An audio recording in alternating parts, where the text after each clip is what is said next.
Assalamualaikum, saya Faris. Saya akan menjelaskan pengertian berpikir komputasional.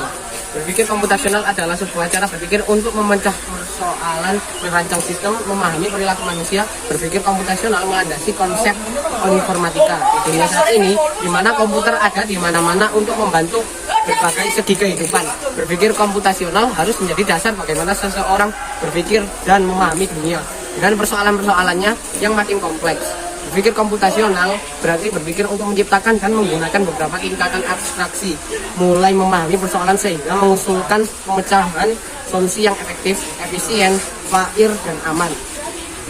Berpikir komputasional berarti memahami konsekuensi dari skala persoalan dan kompleksitasnya, tak hanya demi efisiensi, tetapi juga untuk alasan ekonomis dan sosial.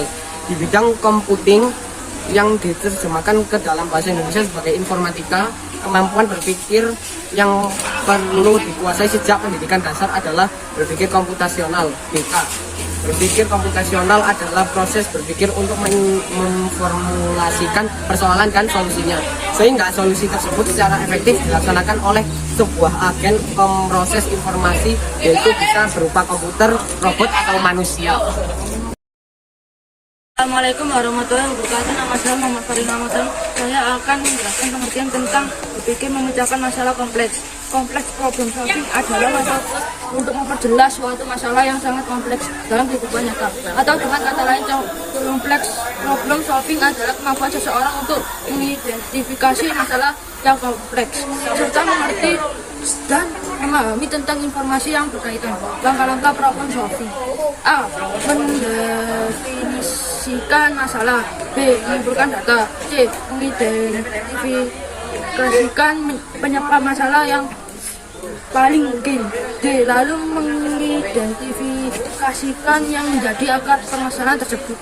E. Terakhir adalah mengajukan dan mengimplementasikan solusinya. Assalamualaikum warahmatullahi wabarakatuh. Nama saya Muhammad Sari Akbar. Di sini saya akan menjelaskan pengertian berpikir sistem.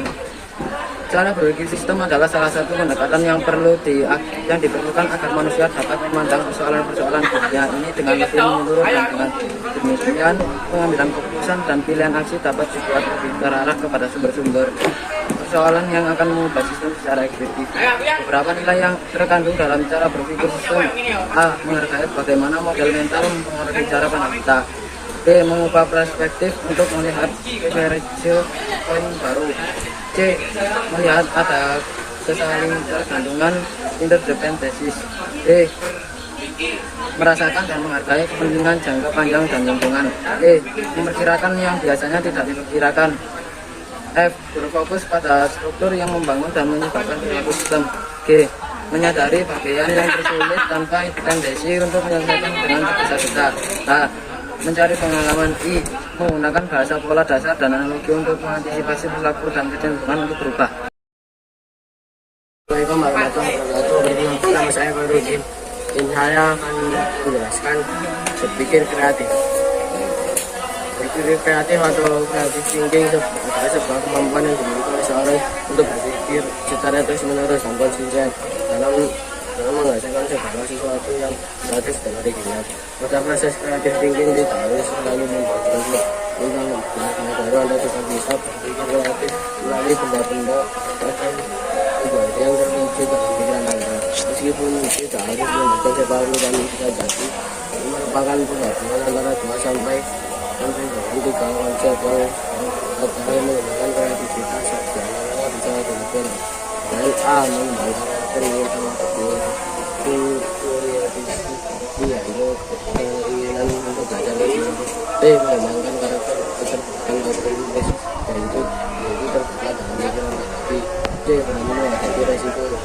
D. Mengembangkan karakter atau antusias atau antusias, yaitu selalu semangat dan selalu melihat tantangan berbeda. Metode berpikir komputasi. Kemampuan berpikir komputasi meliputi 4 hal, yaitu 1. Dekomposisi. 2. Pengenalan pola. 3. Abstraksi. 4. Algoritma. 1. Dekomposisi. Memecah masalah menjadi lebih kecil dan sampai ke pokok sebuah masalah hingga kita menyelesaikan suatu masalah tersebut dapat menyelesaikannya satu persatu dan mengidentifikasi perbagaian dari mana masalah itu datang. Contoh sederhana dari dekomposisi adalah sebuah potongan kue besar yang dipotong menjadi bagian kecil-kecil agar dapat lebih mudah memakannya dan dapat dikonsumsi banyak orang. Contoh nyata dalam komputer misalnya adalah memecah drive atau directory dalam sebuah komputer berdasarkan komponen penyusunnya, file, dan folder. Pattern recognition mencari pola biasanya di dalam sebuah masalah terdapat pola-pola tertentu untuk memecahkannya. Di situ kita diuntut mengetahui sendiri bagaimana pola tersebut. Contoh sederhana dari pengenalan pola adalah dalam menyelesaikan persoalan pada gambar sebelah ini. Dengan pola gambar maka kita dapat menentukan gambar sebelah yang kiri yang sesuai bentuknya dengan pola gambar yang ada di sebelah kanan. Jika akurasi melakukan generalisasi dan identifikasi prinsip-prinsip umum yang menghasilkan pola, tren, dan keterampilan tersebut. Biasanya dengan melihat karakteristik umum dan juga membuat model suatu penyelesaian. Abstraksi juga dapat berarti kemampuan untuk memusatkan perhatian pada informasi yang tinggi saja dengan mengabaikan detail yang tidak perlu.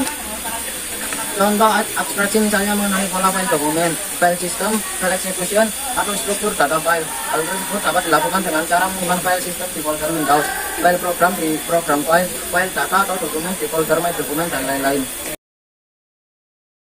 Tempat perancangan algoritma membangun betul-betul pemecahan masalah yang bersama secara step langkah demi langkah, tahapan demi tahapan sehingga informasi tersebut untuk menyelesaikan permasalahan yang sama. Untuk perancangan algoritma misalnya dalam cara menyiapkan sarapan pagi dapat dilakukan algoritma pada di bagian pasal.